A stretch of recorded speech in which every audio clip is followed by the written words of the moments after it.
Hello everyone and welcome back to Lucky Loaders 15, where I'll be giving you my day 2 preview for the Cheltenham Festival. But before we get into that, quickly just want to reflect on how the opening day went for us. In the end it was a bit of a mixed bag. We didn't have a winner, but we had quite a few each ways. John Bond gave us an each way return. Our best each way return came in the Arkle, where Warlord ran a valiant race. He was able to claim the extra pace, and I know at one point today he was available at 50 to 1. In fact, actually that's the final SP return. So if you got on that price, fair play to you there. Our selections in the Ultimate just never got involved.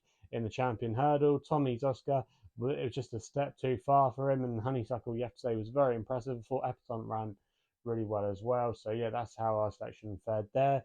We then had Queensbrook advertised each way in the mares. She ran a perfectly solid race, but in the end just didn't have the gears to go and put the race to bed and had every chance. So yeah, if you backed her there, with each way as advertised, you would have just made a small loss there. On the Fred Winter, we would have got a little bit of it back with Too Friendly. He ran a good race. He travelled very strongly, and in the end, I think he finished in fifth place. Yeah, he just didn't have again the gears to go and get the job done. And Gaelic Warrior, the party there, the bubble was burst with them. If you backed him, he travelled like a good thing. He was a bit out to his right at a couple of his hurdles, but in the end, he was chinned on the line by Brazil. So yeah, tough luck if you back that one. And then the nap of the day, Run Wild Fred. I think he was the get out of jail free card for some people. In the end, he just ultimately wasn't good enough, and he had no excuses, making all from the front. So on the whole, we were just up slightly with the shrapnel, but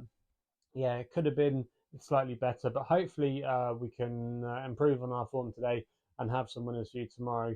And I'm going to be giving you my thoughts and feelings for day 2 of the Cheltenham Festival. So let's get stuck into it then. The first selection we're going to be going with runs in the Ballymore. It's the 130, and I quite like the chances here of Free Stripe Life for Davy Russell and Gordon Elliott. I think he's a good each way bet. You can currently get 7 to 1 at the current time of recording with Boyles. I think that's a fair each way price. I just think Sir Gerhard could be slightly vulnerable tomorrow, and I have concerns about him potentially staying the trip. Now, undoubtedly, he's done nothing wrong. He was impressive last time on the clock, but we've not seen him tackle this trip before, and I'm not sure if he shapes like he'll stay.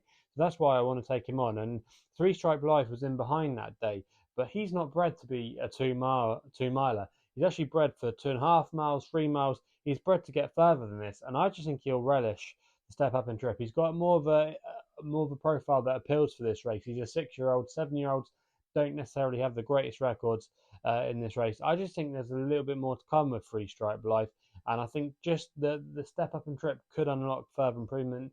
Gordon Elliott, they know what it takes to win this race. David Russell didn't have too many rides today, but he's got some good chances tomorrow, and I think he can get in the winners' enclosure and get Ireland a winner on the board in the first race. So that's going to be my selection in the Ballymore. In the 210, I thought Ahoy Senor had a really decent chance for Derek Fox and Lucinda Russell. Currently available at 13 to 2 of a few firms that are paying 4 places. SkyBet, Paddy Power, and Betfair are all offering 4 places at that price. I'm going to recommend a 0.5 each way selection here. Now, I think Ahoy Senor, I think he's got a really good chance. The only blips he's had so far was when he unseated on his chase debut at Carlisle, but that was actually quite a warm contest. And the other one was when he finished second to Brave Man's Game at Kempton. But I just think the track that day suited Brave Man's Game, and I just think Ahoy Senor, he just wasn't suited by the flat track. But I think this undulating track at Cheltenham tomorrow will be more his cup of tea. He bounced back to form, winning at Wetherby in the Townsend. I think he'll be primed. I think he'll be ready for this, and I think he'll be finding up the hill. I think he won't be too far from off the pace. I think we can see a good bold ride. Obviously, Derek Fox and Lucinda Russell, they had a winner with Courage Rambler in the Ultimate today. I just think that this horse is a bit of value at the prices, and I think he can get the job done for us there, and I'm quite keen to oppose Brave Man's Game. We then go to the Coral Cup, where I'm going to give you 3 fancies. The first one of them isn't going to be an original selection. Campround for Aidan Coleman and Philip Hobbs. This horse is ultimately, you have to say, probably very well handicapped off a mark of 140.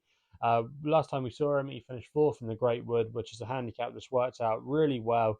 You've had the likes of Marie's Rock come out there. You've had Cormier, Tritonic, Glory and Fortune. Plenty of winners have come up with it. And he's a horse that ideally probably wants a little bit better ground. There could be some rain around, but from what I've seen, I don't think they'll get that much, and I don't think it'll make too much of a difference. I think the ground should be fine. We know he's got the course form. He's a really classy horse on his day. He's run really well in some decent handicap hurdles over the last 12 months. He's a Grade 2 winner as well. He won the Persian War. I just think there's a lot to like about him. I think he's got a leading chance. You can get 7-1 with SkyBet offering 8 places. My other selection in the Coral Cup is Gowel. He's been on my radar for this race for quite a long time. I put him up on the YouTube channel when he finished second behind Messier at the Winter Million meeting. He ran a really good race behind Metier, but it was just Metier's derby day that day. He had all the conditions in his favour, and he was ultimately down to a good mark. Gowel is pretty versatile with all kinds of ground, but he's really unexposed over this trip. He won over this course and distance earlier in the season. Yes, he is off a mark of 1:45, but I think he's a classy operator, and I think he won't be too far off the pace tomorrow. The only blip he's really had in his career is actually when he ran there in the county hurdle. But I just think you can put a line through the run that day, and I think he can bounce back. And I think at 17-2, I think he'll be in the frame with the 8 places, so I think that's a good shout. And the other one is McFabulous. I think coming back into handicap company off a mark of 150 is interesting with Paul Nicholls and Harry Cobden. He's available at 14-1 with the 8 places. He's run 2 okay races. Last time he was definitely below par, but I just think ultimately he didn't stay when he finished 4th in the Cleve. He ran a good race in the Raquel hurdle when he finished 2nd. Like I say, he's off a mark of 150. He's got form in handicaps before. He was a very big gamble when he won the EBF final at Kempton when it was reorganised there a couple of seasons ago. Yes, he absolutely hosed off a mark of 132 that day, but he beat a lot of decent horses. A lot of his earlier form does stack up. I think over this trip, I could see him travelling there really strongly, and I think he's got a chance at a price. And Paul Nicholls only had, they didn't have very many runners today, but they did have a third in the Fred Winter. So maybe their yard are being primed for maybe some of their better chances later in the week. So he's going to be my selection there. My nab of the day isn't going to be original here. Shishkin, I think he'll get the job done for Nico de Boinville and Nicky Henson. He's currently available at 10-11 with a couple of firms. Going to recommend a 1-point win bet here as my nab today. Now this horse Shishkin, we all know about him. He's unbeaten over fences. In fact, he's actually unbeaten when he's actually completed. He won the Clarence House Chase at Ascot last time out. I don't see an Ergamane reversing the form of him. I think he'll just set up this race for Shishkin. I think he might not be in front over the last fence, but I think he'll be running up that hill, and he'll show his good turn of foot, like with the likes of Altior used to do. I just think that Shishkin will be tailor-made for this race. Chacun pour soi, I can't have. I could see maybe some people support him, but I just don't think he's suited by Cheltenham, and I'm quite keen to oppose the Willie Mullins pair. And believe it or not, Willie Mullins is still yet to win the champion chase. So yeah, I just think Shishkin, he's rock solid. Nicky Henson's team obviously had a cracking day today, and I think this horse will give him another winner. We then go to the next best, which is in the cross country, the 410. Going to keep it short and sweet here. I think Tiger Roll. I think he'll win this race for a 4th time in a row for Davy Russell and Gordon Elliott. He's currently available at 7-4. Ignore all his recent form. This is his conditions. He just comes to life over these fences. I don't see anything in the same class as him really here. If he's on song, the quotes have been that he's been working the house down. They're really happy with him. I think they're confident that he's going to get the job done, and I think he can make a fairy tale tomorrow. So yeah, Tiger Roll is going to be a selection in the cross country. In the Grand Annual, I've got 2 selections for you.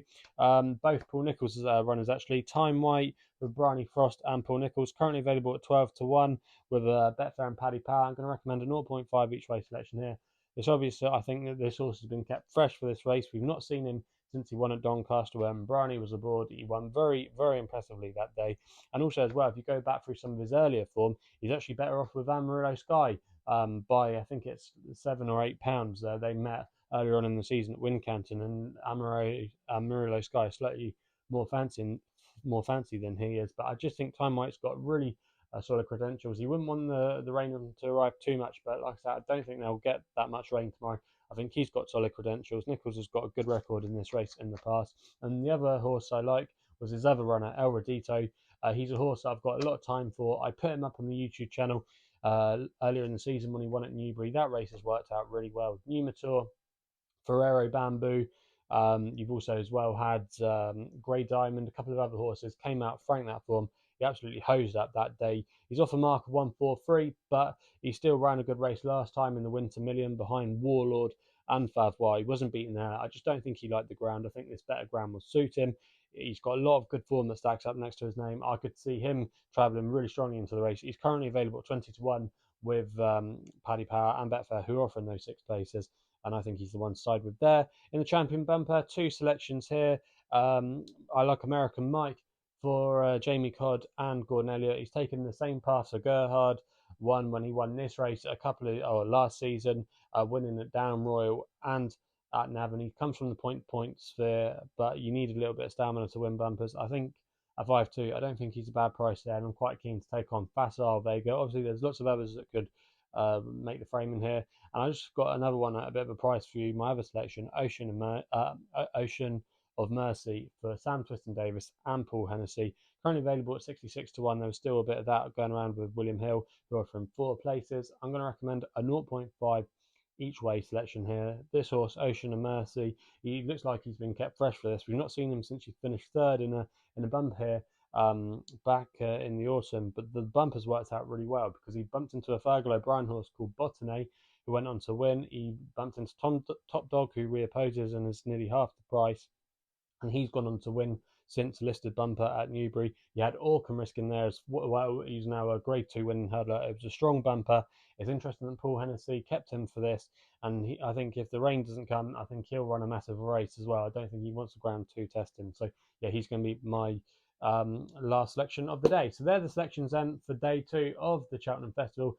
Let me know in the comments box below what you're going to be backing on day 2. Also as well, if you're still enjoying these videos, remember to hit the thumbs up button and subscribe here to my YouTube channel at LuckyLoads15. If you want to follow me on the social media platforms, Insta and Twitter are the places to do so, where my handle is at LuckyLoader15. And if you want to find out a little bit more about myself, my website is www.chrisloaderracing.co.uk. So please game responsibly, and we'll be seeing you soon.